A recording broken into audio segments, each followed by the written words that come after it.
우리가 어제 본 것처럼 귀환한 이스라엘 공동체는 심히 부패한 가운데 있습니다. 이스라엘은 과거 부패하고 타락해서 나라가 망하고 바벨론 땅에서 유배 생활을 했는데 귀환한 후에도 크게 달라진 것이 없습니다. 엄중한 심판을 받았음에도 불구하고 그들의 모습은 근본적으로 달라지지 않았습니다.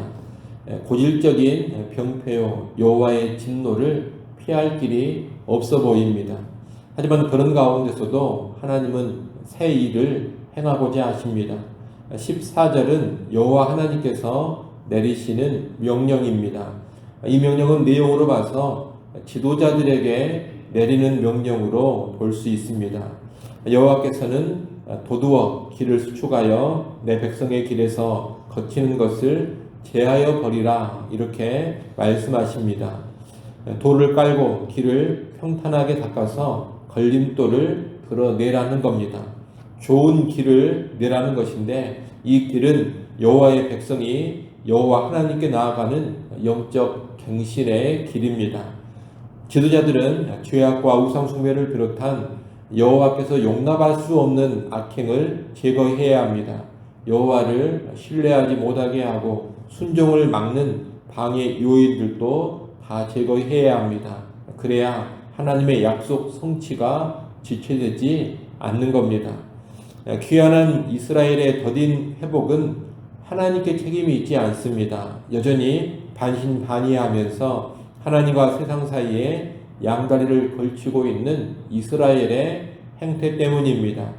지도자들은 그런 백성의 상태를 직시하고 백성이 이제 하나님만을 향하도록 마음의 길을 내야 합니다.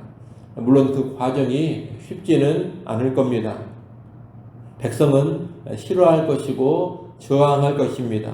계속 하나님과 우상, 하나님과 세상 사이에 양다리를 걸치며 살고 싶어 할 겁니다. 그러나 지도자들은 길을 도두고 수축하며 걸림돌을 제거하는 거칠고도 힘든 일을 감당해 가야 합니다. 백성을 불쾌하게 하고 불편하게 하는 그 일을 해야 합니다. 좋은 소리 듣지 못할 일도 해야 합니다. 그래야 하나님의 명령대로 행하는 지도자가 되는 겁니다. 또 그렇게 해야지만 백성을 하나님께로 향하게 하고 하나님의 약속의 성취를 누리게 할 수 있는 겁니다. 오늘날 교회의 지도자들은 바로 이런 역할을 감당하는 사람들이라는 것을 우리가 기억할 수 있어야 하겠습니다. 15절부터 19절은 하나님께서 구원을 선포하시는 내용입니다. 먼저 15절 상반절에 보면 구원을 선포하시는 하나님을 삼중으로 소개하고 있습니다. 지극히 존귀하며 영원히 거하시며 거룩하다 이름하느니 이렇게 선포합니다. 지극히 존귀하다는 것은 땅을 초월해서, 다시 말하면 공간을 초월해서 하늘에 계신 하나님이시라는 것을 의미합니다. 그분은 땅을 다스리시고 땅의 사건들에 개입하시지만 땅의 일들에 영향을 받지 않으십니다. 영원히 거하신다는 것은 시간을 초월해 계신 하나님이심을 의미합니다. 이 땅의 모든 나라와 민족들은 흥망성쇠를 경험합니다. 하지만 하나님은 시간을 초월해서 언제나 왕으로 통치하시며 변함없이 활동을 하시는 분입니다. 거룩하다 이름하는 이라는 표현은 비교를 거부하시는 하나님의 배타성과 절대성을 의미하는 말입니다. 그분은 홀로 모든 것을 주장하시고 홀로 역사의 주관자가 되시는 분입니다. 이러한 하나님은 높고 거룩한 곳에 계시는데 그 하나님은 통회하고 마음이 겸손한 자와 또한 함께 하십니다. 통회하고 마음이 겸손한 자란 환난과 재앙 가운데 하나님을 피난처로 삼고 그 하나님 앞에 겸손하게 엎드리는 사람을 의미합니다. 이 통회하고 마음이 겸손한 사람은 그저 단순히 울며 아파하는 그런 사람이 아닙니다. 또는 그저 어려움에 처해 있는 사회적 약자를 가리키는 것도 아닙니다. 자신을 높이는 교만한 자들과 대조적으로 환난과 어려움 속에서 자신의 한계를 알고서 하나님 앞에 엎드리고 복종하는 사람들, 그들이 바로 통회하고 겸손한 사람들인 겁니다. 하나님은 사람이 가까이 하기에 너무나도 높고 거룩한 분이시지만 이런 통회하고 겸손한 사람과는 기꺼이 함께해 주십니다. 통회하고 겸손한 자의 영과 마음을 다시 살려주십니다. 환난과 역경에서 구원해 주시고 새로운 소망을 주십니다. 사실 이들이 구원받을 자격이 그 자체로 충분히 있는 것은 결코 아닙니다. 현재 이스라엘 백성의 상태를 보면 구원과 소망은 거리가 멀어 보입니다. 우리가 어제 본 것처럼 현재 이스라엘의 파수꾼과 목자인 지도자들은 부패하고 무능력합니다. 또 사람들은 의인이 억울한 죽음을 당해도 무관심합니다. 이스라엘 전역에 우상 숭배가 또한 가득합니다.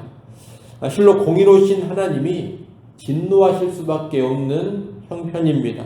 그리고 이 하나님의 진노 앞에 멸망을 피할 수 있는 사람이 아무도 없습니다. 다 죽어 마땅한 것입니다. 그런데 이런 상황에서 하나님은 이 백성의 연약함을 아시고 긍휼을 베풀고자 하시는 겁니다. 16절 말씀을 같이 한번 읽어보겠습니다. 16절 말씀 함께 읽습니다.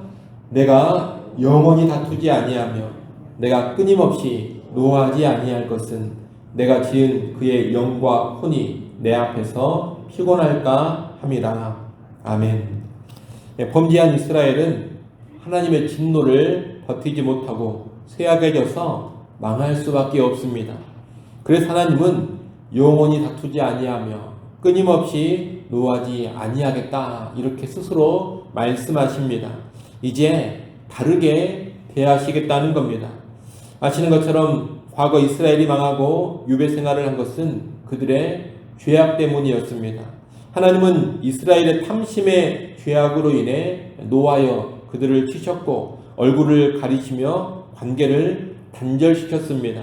하지만 그런 진노의 심판을 당했음에도 불구하고 이스라엘은 변화가 없습니다. 여전히 패역하며 자기 마음이 원하는 길로만 가고 있습니다. 그러니 하나님의 공의대로 하면 이스라엘은 또다시 심판을 받고 망할 수밖에 없는 겁니다. 그래서 하나님은 이스라엘의 그 답없는 모습을 보시고서 이전과는 다르게 반응하시는 겁니다. 죄악을 떨쳐버리지 못하는 이스라엘의 무능력을 보시며 소망 없는 이들의 형편에 개입을 하십니다. 하나님은 불치의 병을 고쳐 생명의 길로 이끌어 주시고 슬퍼하는 자들에게 위로를 얻게 하십니다. 소망이 없는 이스라엘에게 하나님이 은혜를 베푸사 살리시고 새롭게 해주시는 겁니다. 19절에 보면 입술의 열매를 창조하는 자 여호와 이렇게 말합니다. 입술의 열매라는 것은 감사와 찬양을 의미하는 겁니다. 여호와 하나님은 자기 백성의 영적인 불치병을 고치고 구원하셔서 감사와 찬양이 나오게 하시는 분입니다. 놀라운 은혜로 새 일을 행하시는 분입니다. 하나님의 은혜가 없다면 이스라엘은 결코 구원의 감사와 찬양을 드릴 수 없을 겁니다.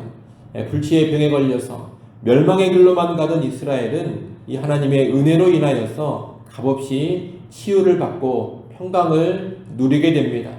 여호와 하나님은 19절에서 먼 데 있는 자에게든지 가까운 데 있는 자에게든지 평강이 있을지어다 내가 그를 고치리라 이렇게 선언하십니다. 먼 데 있는 자는 아직 여러 민족들 가운데 흩어져 있는 이스라엘 백성을 가리키는 것이고 가까운 데 있는 자는 예루살렘으로 이미 귀환한 이스라엘 백성을 가리킵니다. 하나님은 어디에 있든지 이 완악한 자기 백성을 고쳐주시고 평강을 누리게 하신다는 겁니다. 여러분, 범죄한 인간은 여호와 하나님의 은혜가 아니면 소망이 없습니다. 하나님이 공의로만 대하면 멸망뿐입니다. 인간 스스로는 도저히 죄를 제거할 수 없고 스스로 의의 길로 갈 수도 없습니다. 그래서 인간은 소망이 없는 겁니다. 집 가운데 벗어나지 못하고 죽음에 이르는 불치의 병을 가지고 있는 존재가 인간인 것입니다. 이 불치병은 오직 하나님의 은혜로만 치유됩니다. 하나님의 은혜로 개입하사 치유해 주셔야지만 고침을 받고 하나님께 감사하고 찬양하는 사람이 되는 겁니다.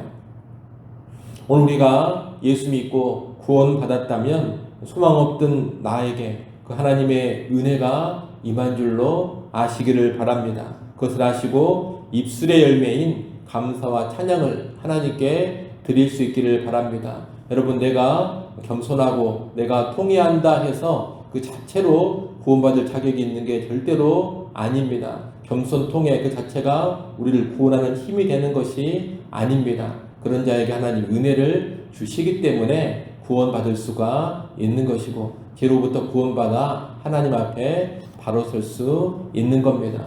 구원과 연관해서 언제나 하나님 은혜를 기억하면서 감사하고 찬양하는 우리 모두가 꼭 될 수 있기를 바랍니다.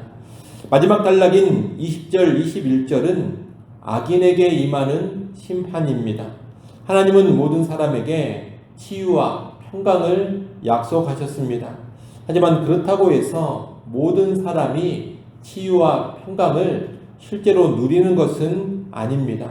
악인은 평온함을 얻지 못하고 그 물결이 진흙과 더러운 것을 솟구쳐내는 요동치는 바다와 같아서 그에게는 평강이 없습니다. 여기서 말하는 악인은 15절에 통회하고 마음이 겸손한 자와 대비되는 사람입니다.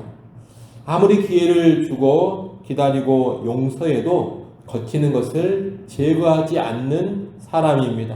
끝까지 하나님을 버리고 우상을 선택하는 사람입니다.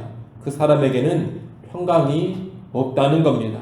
스스로 구원을 거부하는 자들이기에 결국 구원받지 못하고 평강을 누리지 못하게 되는 겁니다.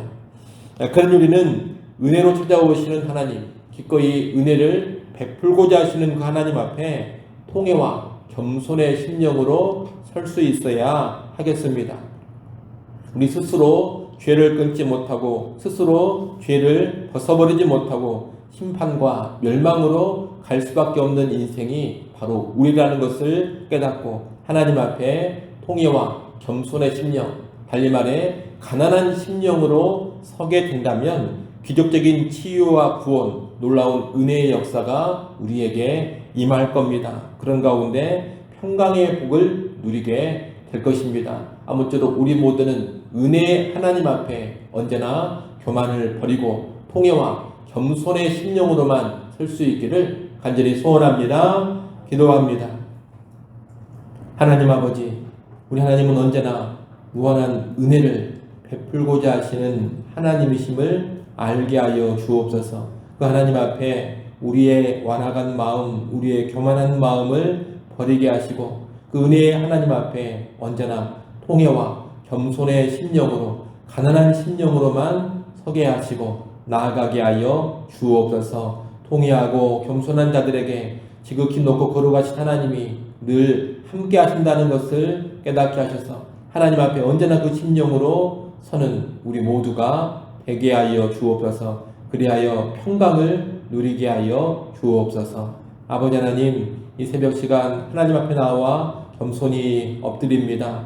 겸손히 엎드려 구하는 주의 백성들을 주목하여 보시고 하늘의 은혜를 다시금 허락하여 주시옵소서. 청년부 수련회 중에 있습니다. 아버지 하나님, 모든 청년들 한 사람 한 사람 주목하여 보시고 그들의 심령을 성령으로 주장하사 하늘의 은혜로 충만케 하여 주옵소서. 하나님 말씀을 통하여 거룩한 변화가 일어나게 하여 주시옵소서. 예수님의 이름으로 기도드리옵나이다. 아멘.